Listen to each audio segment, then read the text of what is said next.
What do you get when you cross a baby boomer with a Gen Z and a Chatgpt avatar? You get me on today's GrandDad and Me and Me. It's time for GrandDad and Me. It's a grand life for GrandDad and Me. All right. Hi, everyone. Welcome back. Thank you for tuning in. I'm Allie-Grace, and I'm here with GrandDad. Hey, guys. Hello. And this week, we're going to be talking about what we think is funny. What? Yep. What's funny? Yep. What's funny? Other than you and me. Yeah, we're hilarious. We're hilarious. What do you need besides us? I mean, Not much. Really not much. It doesn't get funnier than that. Sure doesn't. What makes you laugh? What do you think's funny?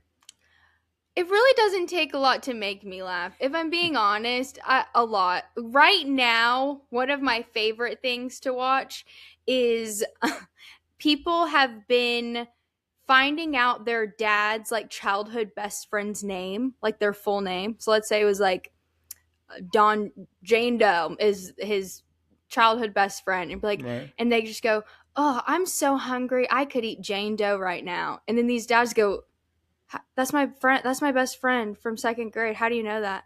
And I think it is the funniest thing And they're watching just these. slipping it in the conversation. They're just like out of nowhere, and they're like, "How do you know that name? That was my friend." I mean, it is so funny watching them be like, What do you mean? What do you mean?" It is so funny. That's one thing right now that I love watching.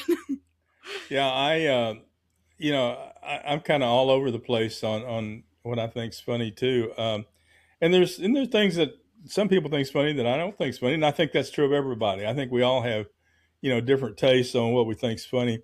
What did you ever tell jokes as a little kid? I think maybe I tried, but I don't know if I was a great joke teller. Well, I think I would set it up and then be like, "Okay, now you're supposed to laugh when I say this. Ready?"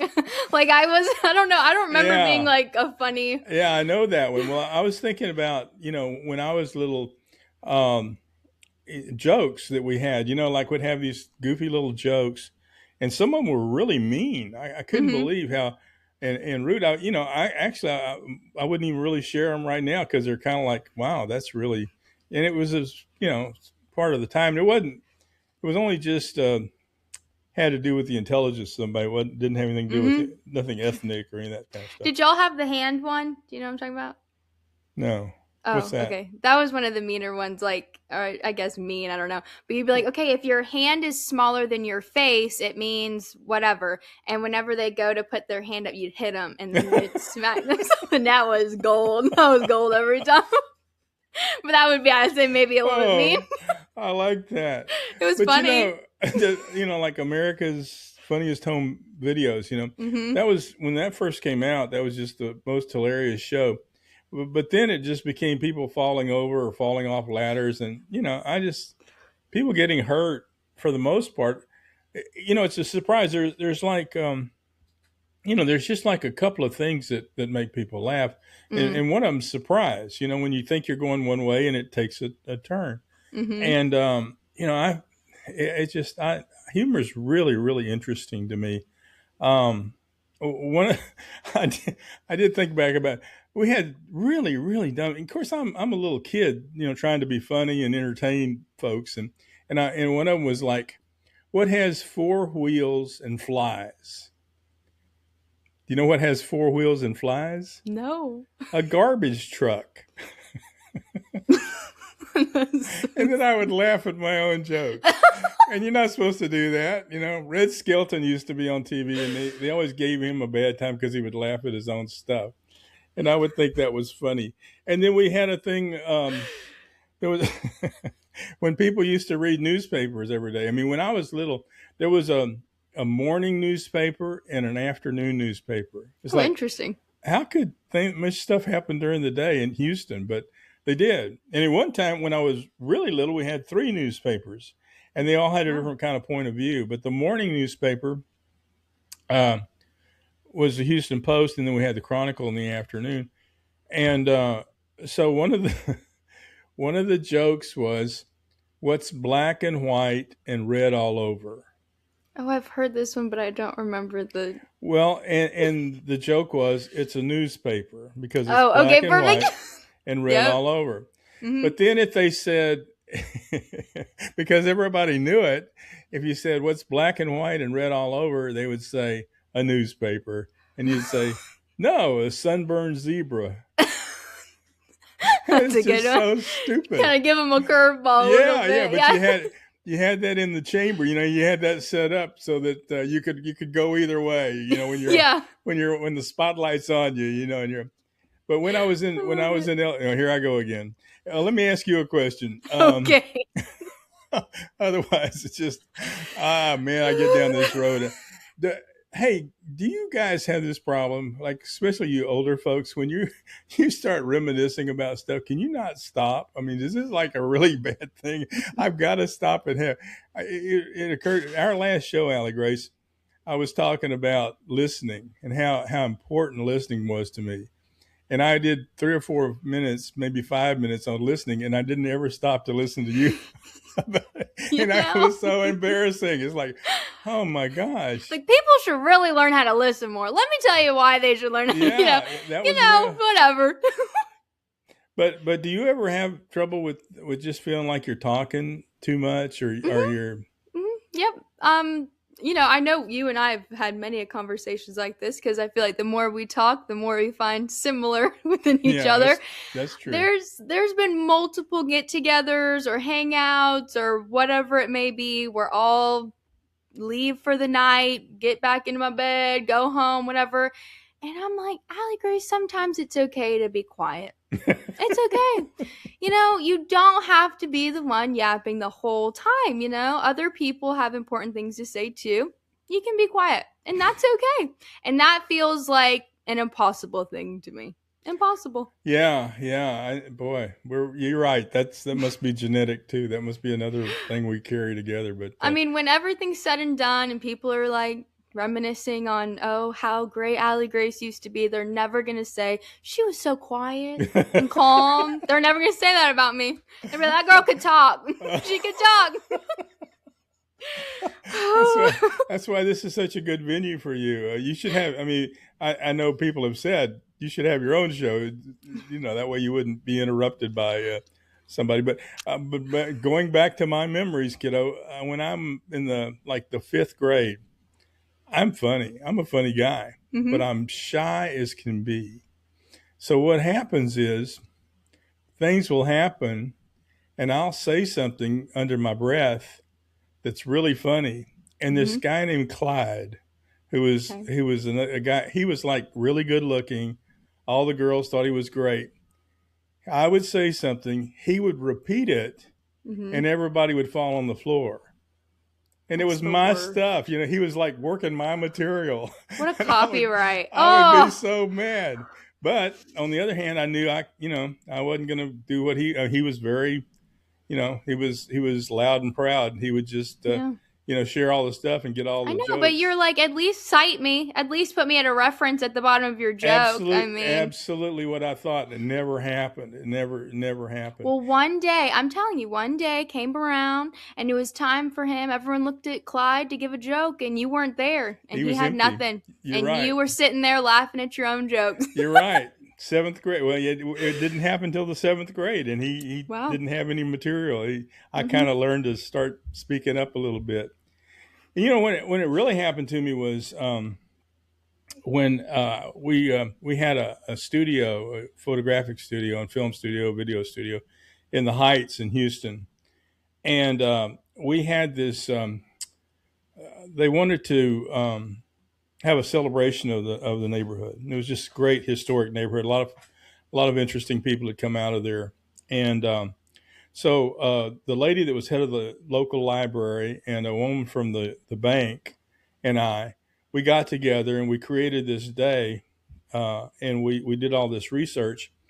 And so it was going to be this special day to celebrate the Houston Heights. And well, before it happened, I started going around to these Kiwanis clubs and all these different Rotary clubs and different churches and things to promote the event and tell people what was going to happen, because it got to be real exciting. There was all kind of different things happening. It became the first bicentennial event in Houston because it happened right after 4th of July in 1975. So it kind of kicked off the whole thing, and it became the first bicentennial event. So when I was going around to these different service clubs and things, I would just start improvising things, and somebody would say, as they introduced me, I would make a joke, and I started getting laughs. And that was, I mean, I was, I was in my 20s, but I'd never had an audience like that, and I was getting, so everywhere I go, I'd be starting to, kind of pick it up a little bit, working on my stuff. And I thought, man, I like that. And so, I got a few chances after that to do some things that were. Did you ever do like stand up or anything like that? I tried it. You did? when I had the radio show with Steve McCurdy, he and I had somebody asked us to come out and do a thing, kind of like. Anyway, Steve had this character where he'd wear a dress and stuff, and so we did we would do a duo thing with two guys making jokes and stuff. But then when he would go off, he went off for 5 or 6 minutes or whatever to change, put on his outfit. I had that time to do basically 6 minutes of stand up, and pretty rich, pretty exciting. Yeah, that was fun. I think that would be my biggest fear, is to be like, especially like those comedy club people where they'll just stand up and have a microphone with people. I mean, that sounds petrifying to me. Of course, I got a story, but this really sounds almost impossible. But I was producing a TV show in the 70s, and I was in New York working on it, and a guy that was one of the investors in the show happened to be on the same airplane as me going to New York. Okay. So we hung out because we were there together, and we went to this place called the Improv, which at that time it was a comedy store, and New York had several of them.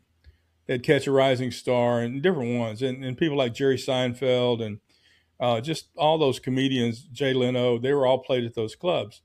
Well, the Improv by that time it was over on the west side, and it sort of lost a little bit of its glitter because these other clubs on the east side of New York were doing better. So we went there, and first time we'd seen comedy clubs, and it was hysterical. And I'm sure we saw people that were, became people that we didn't know about it. But Roger and I, the fellow I was with, we were talking to the owner, and Roger was like, "We got to bring this to Houston." So we talked to him, and the guy said, Bud, who's the owner of the Improv, he's in LA right now opening a West Coast comedy club. And so he said, Houston's like right in the middle. So what we could do is we could fly our acts, our comedians into Houston, and then send them on to LA. So I had a friend that had this place that became a place called Rockefeller's on Washington Avenue. And I'd called him from New York, and we kind of set up a whole deal. And we were going to have the first comedy club in Houston. And there weren't any, nobody even knew what that was. How and then interesting. Several things, some bad things happened, and things fell off the table for the guys that were including Roger, and they weren't able to do it, and their lives changed for the worst, and it was terrible. But I was that close. I was that close to having my own comedy, or being part of a comedy club, the first one in Houston. So I would have probably got on that one, if it was my own club. But yeah, I think they'd let you, Yeah, but they'd be like, okay, give him 30 minutes. He owns some of it. It wasn't long after that Paul Wenzel, another guy in Houston, started the first comedy club, and it did great work for a lot of people. People that you'd recognize that were from Houston or went through Houston were played there at those clubs. So, yeah. I You know, could the not. Bible says laughter is good medicine. Mm-hmm. I Do you think agree. that's true? I 1000% agree. I mean, sometimes all you need, and even if you don't know you need it, but like your stomach is cramping, your mouth is hurting because you've been laughing, some like those true times of laughter, and you just every single time after you laugh like that, you go, I needed that. Yeah. Every single time. At least I do. Oh, And 100%. you need it. You do. I think it is so filling. Now, I will say if I'm like in bed with the flu or flu-like symptoms and I'm like have a fever and aching and you try and make me laugh, I may get a little feisty because then I'll just hurt. But like for the most part, laughter is good medicine. 1000%. Absolutely. There's a time and a place for every kind of laughter, I guess. Well, we've got somebody I want you to talk with about this a little bit. Okay. We've got this is going to be something really different. We haven't done this on the show yet, and we're going to try it. And Okay. I think it's going to be, and we're going to talk about we're going to talk about that verse and ask a little bit about that, and we're going to talk a little bit about what funny is and kind of how it works. So stay tuned. Right after this break, we'll come back with our with the person we're going to be talking to. Hey guys, this is Justin. He's an avatar I created using Chatgpt. I have no idea how this segment's going to go. Allie-Grace doesn't even know about Justin, so here we go. Hey Justin, welcome to the show. Welcome to GrandDad and Me with Allie-Grace. Thanks so much for having me.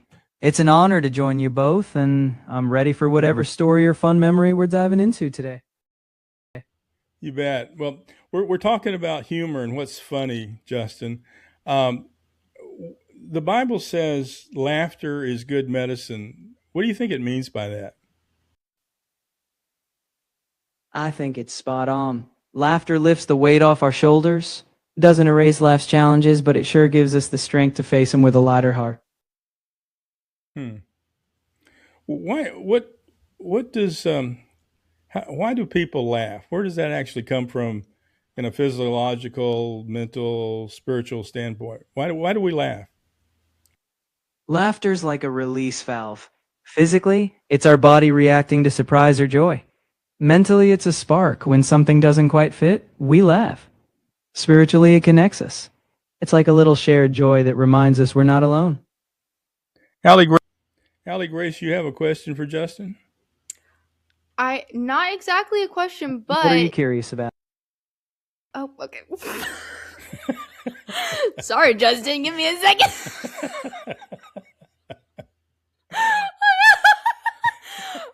Wait, I don't know how to ask it a question. I didn't know it could hear me. It can hear you. It can answer you. Okay. I'm right here, Allie-Grace. Whenever you're ready, ask away. Justin, what makes you laugh?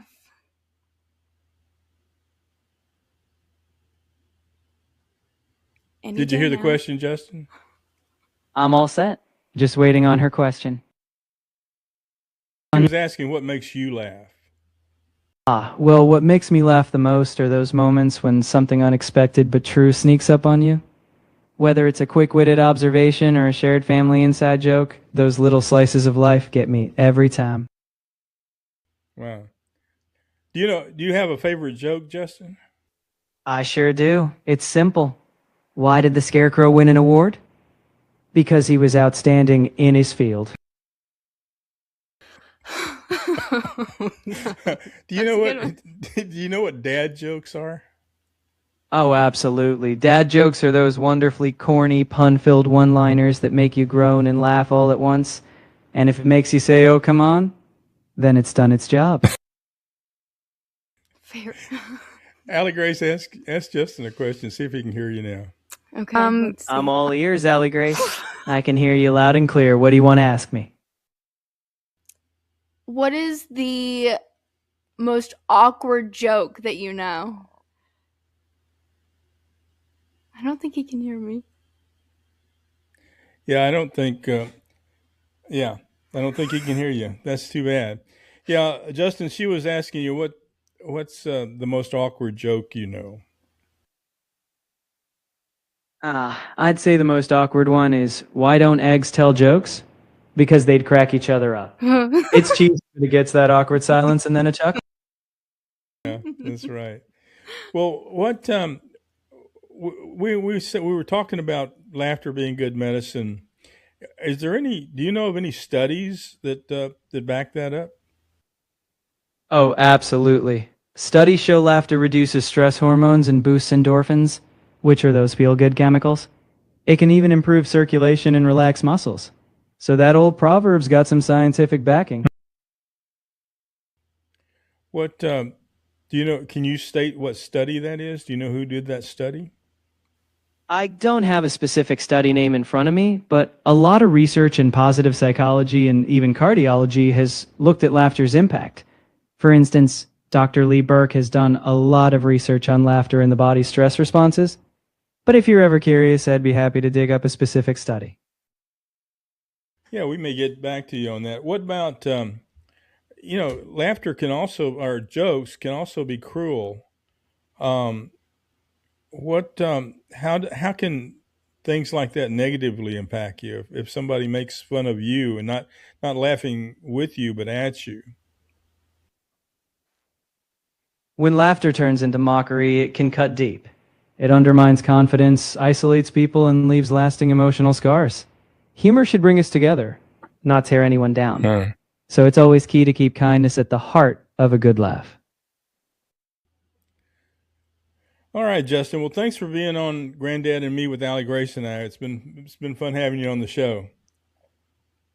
Take care. It's been an absolute joy being here with you both. Thanks for having me, and take care as well. Okay. Well, that was. That was Do you have any idea what? He's still listening. I know. I'm trying to get him off of there. I can't get rid of Justin. I had no idea that was even a thing. I was like, I can't believe he couldn't hear you, though. I'm so mad he couldn't hear you. he was like, I'm waiting. And then I asked, and I was like, anytime. Like, Yeah. wow, I didn't because know that could talk. I Is that know. not a little scary to you a little bit? Like, Yeah, it's freaky. And I wanted our audience to kind of experience it along with you. That I don't know how many. That was actually Chatgpt. I know a lot of you have probably used Chatgpt, you at least you've heard of it, and certainly AI. And one of the questions is there anything funny about AI? And a lot of us would say not so not so much, because it can be kind of scary. What's here already like that, and the fact that you can just have a conversation with your computer, and it can take on. We gave it a name. We called it Justin, and it started responding to its own name. So yeah, it's a very very interesting thing. It's a grand life for a granddad.